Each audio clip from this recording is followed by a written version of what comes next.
Procedure steps. Step 01. Ensure that you have the necessary equipment: a sphygmomanometer, a stethoscope, hand cleansing gel. Step 02. It is important when measuring blood pressure to build a rapport with your patient to prevent white coat syndrome, which may give you an inaccurately high reading. Therefore, ensure you introduce yourself to the patient, explain the procedure, answering any questions they may have, and ask for their consent. You should also explain to them that they may feel some discomfort as you inflate the cuff, but that this will be short-lived. Make sure they are sitting comfortably, with their arm rested. Step 03. As with all clinical procedures, it is vital that you first wash your hands with alcohol cleanser and allow to dry. Step 04. Ensure that you have selected the correct cuff size for your patient.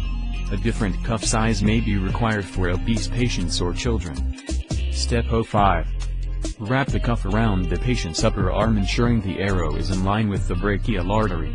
This should be determined by feeling the brachial pulse. Step 06. Determine a rough value for the systolic blood pressure. This can be done by palpating the brachial or radial pulse and inflating the cuff until the pulse can no longer be felt.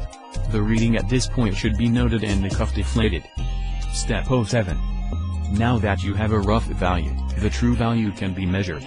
Place the diaphragm of your stethoscope over the brachial artery and re-inflate the cuff to 20 to 30 mm of mercury higher than the estimated value taken before.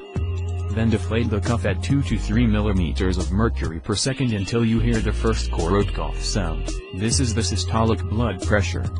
Continue to deflate the cuff until the sounds disappear, the fifth Korotkoff sound. This is the diastolic blood pressure. Step 08. If the blood pressure is greater than 140/90, you should wait for 1 minute and recheck. Note that a normal reading differs for diabetic patients. Step 09. Explain to your examiner that you would want to check the blood pressure standing to check for a significant drop, 20 mm of mercury after 2 minutes. This would suggest a postural hypotension.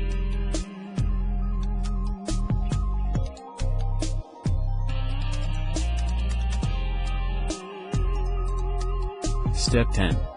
Finally, you should inform the patient of their reading, and thank them. If, after rechecking, the blood pressure remains elevated, advise the patient they will need this repeated in future, which ensures appropriate follow-up.